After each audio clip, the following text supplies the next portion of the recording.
कहानी के शुरुआत में हमें रास्ते में जाते हुए दो बसेस को दिखाया जाता है। उस बस में बहुत सारी फीमेल स्टूडेंट्स होती हैं, जो वे सभी अपने क्लास के लिए जा रही होती हैं। उन्हीं में से एक का नाम मित्सुको था, जो दिखने में काफी प्यारी थी। वो अपनी नोट्स बुक में कुछ लिख रही होती है। तब उसकी फ्रेंड्स उससे कहने लगती हैं कि क्या तुम हर वक्त लिखती रहती हो? क्या मिलेगा इस तरह की नोट्स बनाने से? यहाँ देखो सभी लोग एंजॉय कर रहे हैं, तुम भी क्यों नहीं करती? ये कहकर उसकी फ्रेंड उसकी नोटबुक को छीन लेती है और उसका पेन नीचे गिर जाता है और वो अपना पेन उठाने के लिए जैसे ही झुकती है, तभी हम देखते हैं कि उस समय कोई चीज बहुत तेजी से आती है और उस लड़कियों के साथ उन दोनों बसेस को आधे पर से ही काट देती है, जिसकी वजह से सारी की सारी लड़कियां दो हिस्सों में कट जाती हैं। इसी के साथ जैसे ही मित्सुको ऊपर उठती है, तब यह देखकर काफी हैरान हो जाती है कि यह क्या हो गया। अब क्योंकि वो नीचे पेन लेने के लिए झुकी थी, इसीलिए बच गई थी। यह देखकर बहुत ज्यादा डर जाती है और बस से उतरकर भागने लगती है। यहाँ पर हमें पता चलता है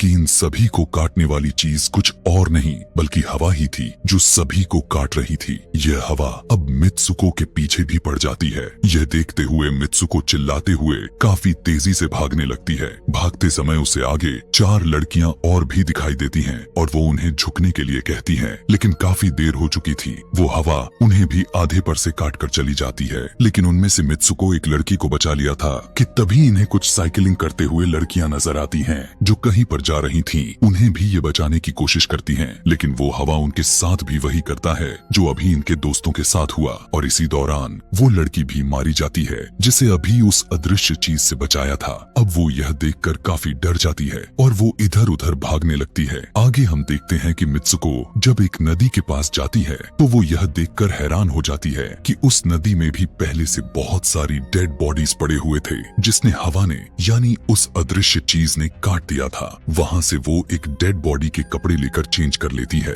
अगले सीन में हम देखते हैं कि मित्सुको चलते चलते एक स्कूल में पहुंच चुकी है, जहाँ पर और भी बहुत सारी फीमेल स्टूडेंट्स थीं। उनका यूनिफॉर्म मित्सुको के यूनिफॉर्म से काफी डिफरेंट था। यानी यह भी था कि वो तो उनके स्कूल के स्टूडेंट तो नहीं थी कि तभी एक लड़की मित्सुको के पास आती है और उससे कहने लगती है कि तुम कैसी हो। दरअसल देखा जाए तो वो लड़की उसकी बेस्ट फ्रेंड थी, लेकिन मित्सुको उससे पूछती है कि क्या तुम सच में मेरी बेस्ट फ्रेंड हो, क्योंकि उसे कुछ भी समझ में नहीं आ रहा था कि उसके साथ हो क्या रहा है। वो काफी सदमे में थी। यहाँ पर हम यह भी जान पाते हैं कि मित्सुको और उसकी बेस्ट फ्रेंड काफी ज्यादा एक दूसरे को प्यार करती हैं कि तभी वहीं पर तेज हवा चलती है और मित्सुको डर कर बिल्डिंग के अंदर चली जाती है। उसकी बेस्ट फ्रेंड को कुछ भी समझ में नहीं आ रहा था कि ये हो क्या रहा है। वो मित्सुको से पूछने लगती है कि तुम इतना ज्यादा कांप क्यों रही हो और इतना ज्यादा डरी क्यों हो, तुम्हें हो क्या गया है। तब मित्सुको अपने बेस्ट फ्रेंड को सब कुछ बता देती है कि किस तरह से एक हवा का झोंका आया और उसके स्कूल के सभी स्टूडेंट्स को काट कर चली गई। यह सुनकर उसकी दोस्त उसे विंडो के पास ले जाकर उसकी हाथ बाहर निकाल कर कहने लगती है कि ये देखो,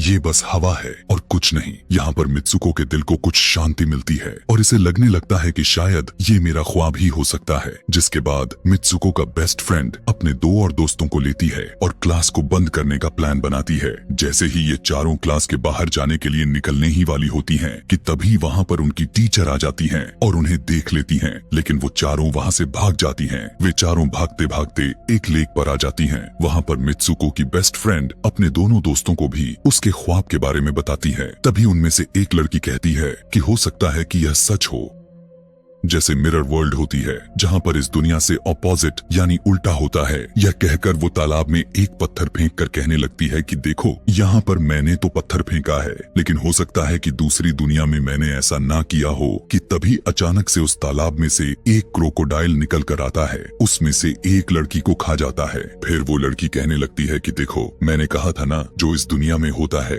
वो उस दुनिया में बिल्कुल भी नहीं होता, और जो उस दुनिया में हो रहा है वो इस दुनिया में नहीं हो सकता। तो इसको भी उसी दुनिया में मगरमच्छ ने खाया है। और यहाँ पर ये देखो, ये तो बिल्कुल सेफ है। उसी लेक के पास एक बिस्तर यानी एक बेड नजर आता है। ये चारों उस बेड से तकिए को उठाकर खेलने लगती हैं कि तभी हम देखते हैं दूर से दो लड़कियां इन्हें देख रही थीं। उन दोनों लड़कियों में से एक ब्राइडल बनी हुई थी, क्योंकि ये दोनों लड़कियां आपस में एक दूसरे से शादी कर ली थीं। जिसके बाद उनमें से एक फ्रेंड बताती है कि हमें कुछ ऐसा करना होगा जो उस दुनिया में इम्पॉसिबल हो, क्योंकि हमारे किस्मत तो पहले से लिखी जा चुकी है, लेकिन हम इसे बदल भी सकते हैं। जिसके बाद ये सभी लड़कियां अपने स्कूल में वापस आती हैं और नेक्स्ट लेक्चर लेने के लिए क्लास में चली जाती हैं कि तभी मित्सुको देखती है उसके पास एक तकिया पड़ा हुआ है। अब जैसे ही वो इस तकिए को उठाने के लिए नीचे झुकती है कि तभी उसकी टीचर पूरे क्लास में गन से फायर करने लगती है और जैसे ही मित्सुको उस तकिए को उठाकर ऊपर देखती है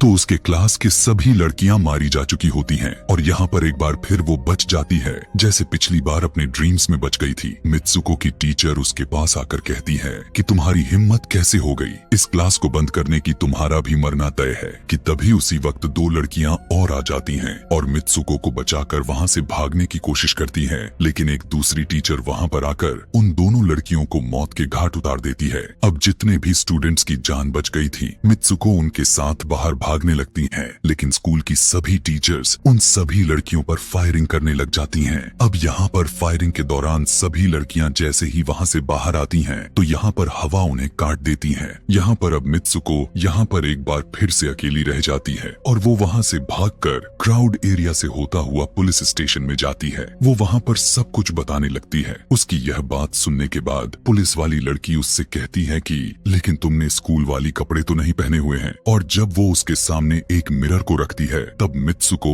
उस मिरर में देखती है कि वो तो एकदम से बदल गई होती है और लोग उसे मित्सुको के नाम से नहीं बल्कि उसे किसी और नाम से बुला रहे थे। यहाँ पर हमें पता चलता है कि उसकी शादी होने वाली थी। तब वही पुलिस ऑफिसर उसे उसकी शादी के लिए लेकर जाती है। यह देखकर आसपास के लोग उसे कॉन्ग्रेचुलेशंस दे रहे थे। अब जैसे ही वे सभी उसे लेकर चर्च पहुंचते हैं तो मित्सुको को बेस्ट फ्रेंड भी वहीं पर मौजूद होती है। मित्सुको उससे पूछने लगती है कि यह सब मेरे साथ क्या हो रहा है। तब उसकी दोस्त उससे कहती है कि अभी खामोश रहो, हम अभी किसी के कंट्रोल में हैं, बस जैसा मैं कहूँ तो तुम वैसा ही करो। और यह कहते हुए वो उसका वेडिंग ड्रेस पहनाती है और उसे वहाँ जाने के लिए कहती है। अब जैसे ही वो अपनी मैरिज सेरेमनी के लिए आगे बढ़ती है तो वहाँ की सभी लड़कियाँ उसका मजाक उड़ाने लगती हैं। यह देखकर उसकी बेस्ट फ्रेंड एक एक करके सभी को मारना शुरू कर देती है। जिसके बाद जैसे ही मित्सुको आगे बढ़ती है तो उसके ग्रूम की जगह एक ताबूत खड़ा हुआ नजर आता है।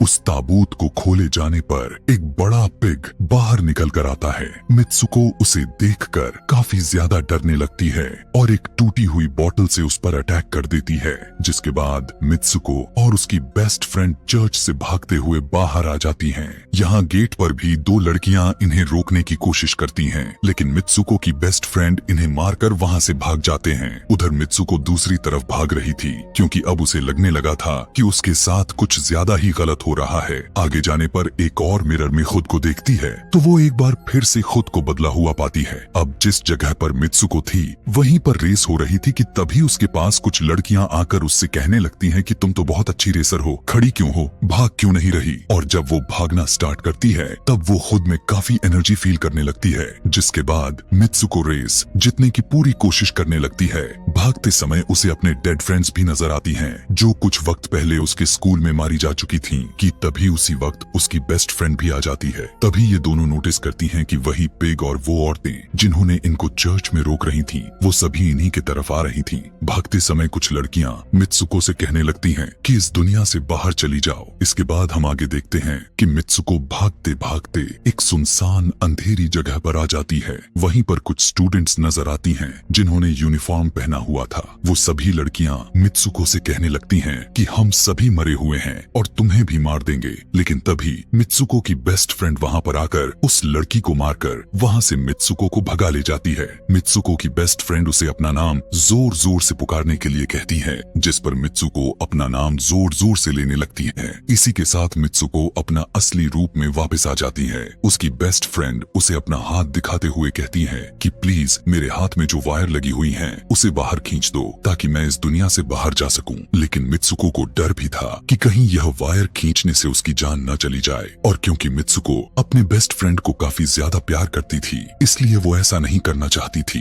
लेकिन ज्यादा उसे फोर्स करने पर वो उसकी वायर्स खींच देती है। वायर खींचते ही उसकी बेस्ट फ्रेंड की बॉडी दो हिस्सों में बट जाती है और तभी उसी वक्त उसे एक गेट नजर आती है। उस दरवाजे से बाहर आने पर वो देखती है कि अब वो आदमियों की दुनिया में आ चुकी है। वहीं पर उसके पोस्टर्स भी लगे हुए थे। जिस पोस्टर को कुछ लड़के देख रहे थे तभी एक लड़का मित्सुको के पास आकर कहता है कि तुम फ्यूचर में हो। इस बात को सुनते ही वो बेहोश हो जाती है। कुछ टाइम के बाद जब उसे होश आता है तब वो आगे बढ़ती है। तब वो देखती है कि एक बूढ़ा आदमी गेम खेल रहा होता है और उसी गेम में मित्सुको वही कैरेक्टर नजर आती है जो अभी बनी हुई है। मित्सुको को देखते ही बूढ़ा आदमी कहने लगता है कि मैंने ही इस गेम को बनाया है और मैं ही हूँ जो तुम लोगों को कंट्रोल कर रहा हूँ। तुम तो बहुत पहले मारी जा चुकी थी, लेकिन मैंने तुम्हारा डीएनए लेकर तुम्हें फिर से बनाया। मित्सुको को जब यह बात सुनकर उसे पता चल जाता है कि यह एक गेम है तो उसे लगता है कि शायद मैं अभी भी अपने दुनिया में जा सकती हूँ कि तभी उसी समय एक आदमी आता है और मित्सुको को अपने पास बुलाने लगता है। तब वो बूढ़ा आदमी मित्सुको से